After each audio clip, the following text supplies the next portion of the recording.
La ingeniería electrónica se encarga de resolver problemas de la ingeniería, tales como el control de procesos industriales y de sistemas electrónicos de potencia, instrumentación y control, así como la transformación de electricidad para el funcionamiento de diversos aparatos electrónicos. La ingeniería en telecomunicaciones resuelve problemas de transmisión y recepción de señales e interconexión de redes. Esto incluye muchas tecnologías, como la radio, la televisión, el teléfono, comunicaciones de datos y redes informáticas como el Internet. Bienvenidos a un nuevo episodio de Explora Podcast Meso. Yo soy Gaby Sánchez. Y yo soy Susan de León. En esta ocasión nos acompaña el ingeniero Abelardo Méndez, catedrático de la Universidad Mesoamericana, con el tema Importancia en la ingeniería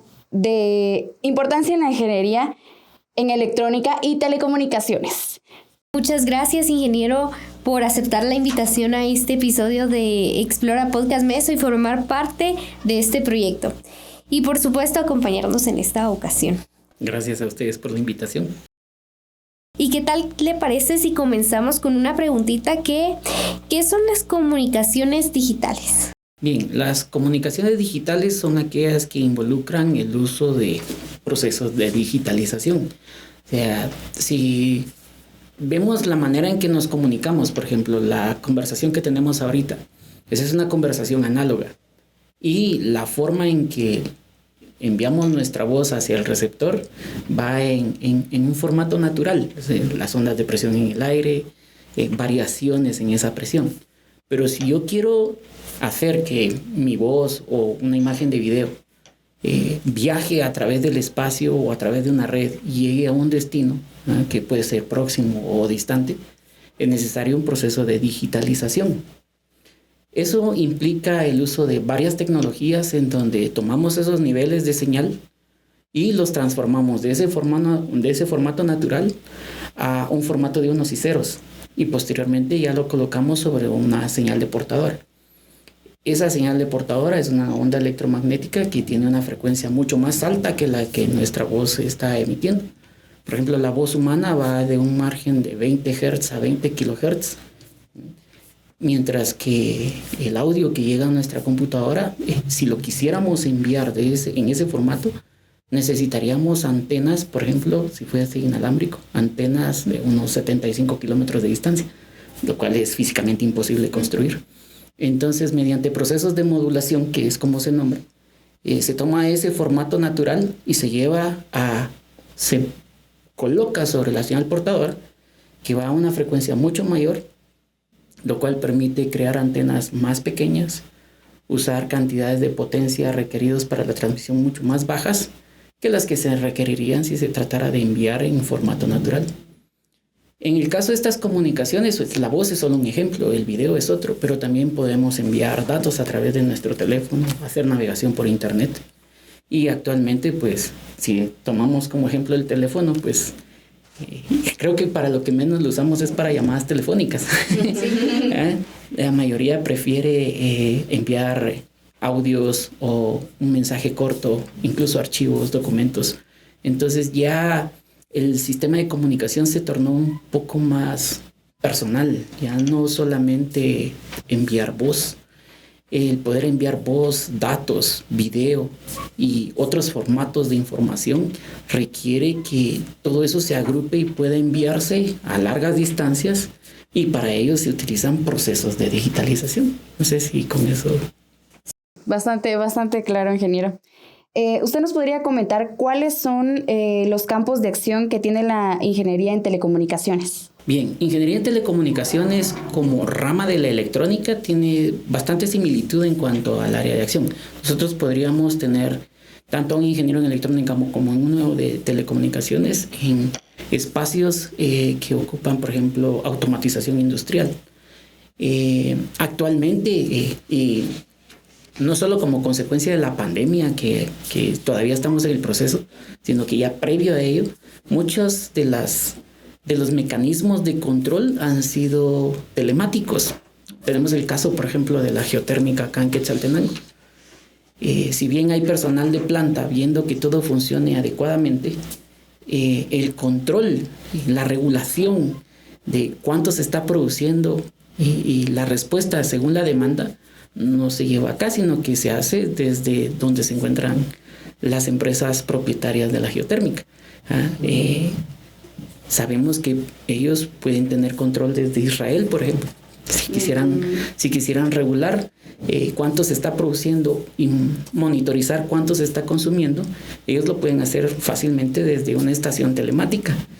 Incluso modificar algunos parámetros a larga distancia. Entonces, eso es parte de los sitios en donde podría ingerir tanto un ingeniero en electrónica como un ingeniero en telecomunicaciones. Otros es en los casos de medicina a distancia, por ejemplo. Para que se pueda realizar un procedimiento a distancia es necesaria una red de comunicación. Entonces, si bien el ingeniero no es el médico a cargo, es el que facilita que el proceso se dé adecuadamente. Eso requiere mucha infraestructura, por supuesto, pero la persona que está a cargo de verificar que la comunicación se mantenga, que tenga la menor cantidad de errores y con poca posibilidad de fallas, son los ingenieros en electrónica y los ingenieros en telecomunicaciones. Adicionalmente, puede ser también en donde sea que haya uso de redes de computadoras, por ejemplo. Puede ser desde acá, en la comunicación que ustedes tienen dentro de este laboratorio, el propio laboratorio que utiliza la universidad, como el acceso bancario con el que se cuenta a través de la red de la universidad. Eso es por mencionar algunos ejemplos. En comunicación hospitalaria, comunicaciones de radio. En años anteriores hemos, por ejemplo, con el caso de los estudiantes de ingeniería en telecomunicaciones, realizado algunos proyectos que involucran la implementación de estos servicios, incluyendo comunicaciones digitales, como hablábamos hace un momento. Por ejemplo, se hizo un proyecto para la TGW, en donde se interconectaron la TGT, que es la de Totonicapán, la TGQ, que es de aquí, de Quetzaltenango, y TGSM, que es la de San Marcos. Y lo que se hizo fue implementar un sistema de PBX, pero por software. Entonces, por medio de un servidor que se instaló y un equipo que era capaz de convertir la señal comercial, ellos podían distribuir ya las llamadas telefónicas, tanto a nivel local como hacia las otras estaciones en los otros departamentos, haciendo uso de la red que ellos ya tenían implementada, la red de computadoras. Ese es por mencionar algunos ejemplos de cosas que se han hecho aquí. Otro sería un sistema de comunicación que se implementó para los bomberos en San Pedro y San Marcos, que fue por medio de comunicación de voz por internet y un enlace que se realizó por medio de ondas de radio desde la estación de bomberos hacia el cerro, luego del cerro hacia el hospital, y el objetivo de esto era poder indicar en cuando había una emergencia ellos estaban trasladando y las condiciones en las que se encontraba el paciente mediante el traslado, para así poder recibir instrucciones en caso de que hubiese alguna complicación. Ese era el objetivo inicial del proyecto. Entonces, esos son algunos de los casos en donde se han implementado servicios sobre redes de computadoras. Otros que se pueden mencionar como ejemplo y que han sido producto de aquí de la universidad son sistemas de alerta temprana. Se han implementado algunos sistemas de monitoreo de ríos y la forma en que se establece la comunicación por los sitios en donde se realiza la medición es a través de servicios por internet. Hemos creado con los estudiantes dispositivos que miden y censan el nivel en el que se encuentra el río, y a través de ondas de radio y comunicación por internet poder enviar mensajes cuando el nivel del río está llegando a un estado crítico, y así poder alertar a las personas y que ellos puedan tomar las medidas necesarias, ya sea evacuar el lugar o continuar el monitoreo de una forma un poco más presencial, por decirlo así, ya que los encargados alertar al personal encargado, incluyendo con red, para que ellos puedan ir y verificar la situación. Bastante, sí, es bastante el campo en el que se desarrolla la ingeniería en electrónica y telecomunicaciones, ¿verdad?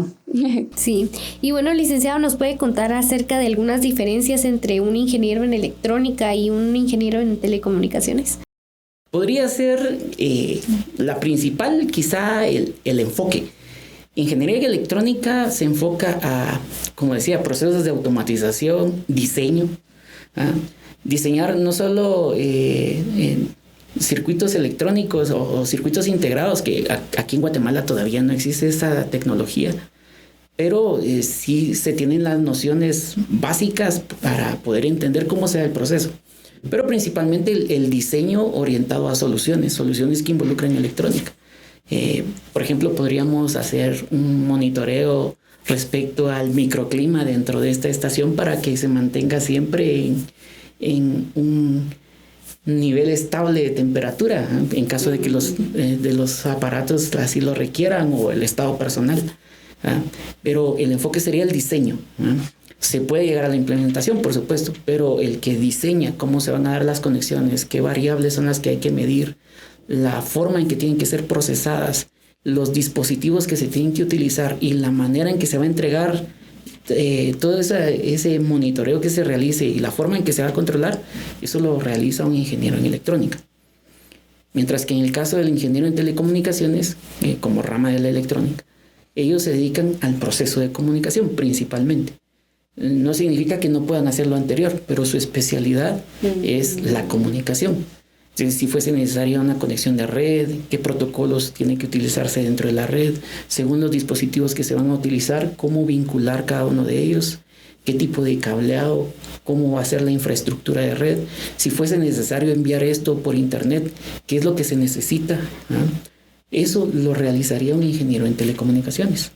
También ellos pueden tener incidencia en las compañías de comunicación, es decir, como tenemos las dos grandes empresas aquí en Guatemala, que de hecho tenemos ingenieros ya egresados trabajando en diferentes áreas ahí.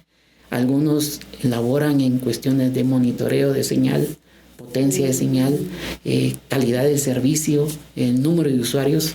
Otros se encargan de establecer conexiones, otros van sobre el aspecto técnico, verificar que las antenas funcionen, que la potencia que está llegando sea la necesaria, que lo que están emitiendo sea lo que corresponde.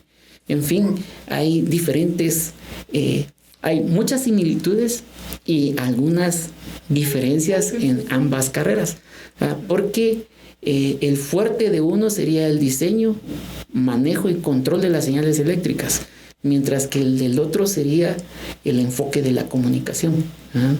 En ambos casos, de hecho, se podrían vincular, pero la especialidad de cada uno de ellos es como les mencionaba, uno va sobre diseño, fabricación, implementación, y el otro, establecimiento de las conexiones, comunicaciones, vinculaciones y servicios. Sí, justamente yo le iba a preguntar si sí, entonces sí se pueden conectar los dos para trabajar en un proyecto, entonces. De hecho, hemos elaborado proyectos conjuntos entre electrónica y comunicaciones también. Si lo vemos desde el punto de vista computacional, el ingeniero en electrónica es el encargado del hardware, mientras que el ingeniero en comunicaciones, el establecimiento de comunicación e implementación de los servicios de comunicación. Y nos puede hablar un poquito sobre la inteligencia artificial que tiene y que utilizan estas ingenierías como herramienta, porque es una herramienta para sí, ya actualmente se ha estado hablando mucho de la implementación de métodos de inteligencia artificial, sobre todo ahorita con el boom que han creado algunas herramientas de software como ChatGPT y Copilot, que fue promocionado hace un par de días ahí por parte de Microsoft. Pero en cuestiones de inteligencia artificial, sí, se hace uso de ella. Por ejemplo, en cuestiones de monitoreo, si queremos hacer controles inteligentes que respondan ante determinadas condiciones y puedan emitir una respuesta con la menor intervención humana posible, sí, se hace uso de ello. Hay muchas áreas de inteligencia artificial. De hecho, podríamos pasar varias horas hablando solo de inteligencia artificial. Pero, por ejemplo, hay métodos de implementación de hardware para reconocimiento, por ejemplo, reconocimiento de voz, reconocimiento de rostros, que sería en cuestiones de seguridad, por ejemplo. Podríamos, un ejemplo de cómo podríamos implementar inteligencia artificial en estas áreas sería el acceso al parqueo de la universidad. Actualmente los que accedemos al parqueo, pues algunos contamos con carnet, que lo que hace es validar al usuario y abrir la talanquera si el usuario es validado y si el usuario está existente en la base de datos y le permite el ingreso. Otra forma podría ser registrando el número de placa del vehículo en que generalmente viene, colocar una cámara, que la cámara sea capaz de detectar la placa, el número, y ya no sea necesario pasar el carnet, sino que reconozca que es el vehículo del catedrático o del estudiante o personal administrativo y automáticamente abra la talanquera para que pueda acceder. Esa sería una. Otra podría ser reconocimiento de rostros aquí a la entrada, pero no tanto el reconocimiento de quién es, sino, por ejemplo, dentro de qué rango de edad está. Imagínense si colocáramos algo así dentro de la cafetería, ver cuál es el rango de edad, calcular un rango de edad promedio y en función de eso colocar la música que ambienta la cafetería. La publicidad que se presente en los MUPIs, por ejemplo, no solo de la universidad, sino según el rango de edad yo podría elegir son jóvenes, son adultos jóvenes, en función de ello promocionarles suéteres, comida o algo que vaya acorde al rango de edad que ellos tienen. Entonces esas son algunas de las posibles aplicaciones que se podría tener utilizando inteligencia artificial. Bueno, ingeniero, y cambiando un poquito de tema, ¿cómo va a revolucionar sobre la cirugía hecha a distancia por medio del 5G, así como en Estados Unidos? 5G, verán. Primero, ¿cuál es la diferencia entre el 5G y lo que actualmente utilizamos, que es 4G LTE? Y es cuestiones de velocidad. Si hablamos en términos de velocidad por transferencia de datos, 5G es alrededor de unas 20 veces más veloz que los servicios 4G LTE. Estamos hablando de si quisiéramos transmitir una señal de video, la transmisión sería sin tiempos de retardo que sean muy significativos y que puedan poner en riesgo la vida de una persona. Porque imagínense, estar haciendo una cirugía a distancia con un robot. Hay que controlar el robot. Eso significa el envío de las instrucciones para que el robot efectúe el procedimiento.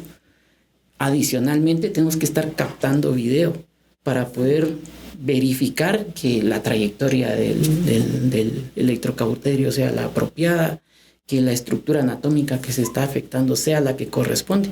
Y ahí necesitan una calidad de video bastante alta. Con las redes actuales, tratar de hacer eso, tendrían que tener mucho ancho de banda, sistemas dedicados, y aún así tendríamos un tiempo de respuesta con retardo, que en una cuestión de emergencia, eso puede poner en riesgo la vida de una persona. Entonces, la implementación de servicios de alta velocidad, pues ese es uno de los beneficios que tiene, que ya no tendríamos un tiempo de retardo significativo que pueda poner en riesgo la vida de una persona. Podríamos tener una mejor calidad de imagen. Podemos ver en redes sociales, por ejemplo, cuando alguien sube una fotografía, en el momento en que uno le da a compartir, se nota cómo modifica el color de la imagen, porque le reduce la calidad para fines de almacenamiento y transferencia, compresión.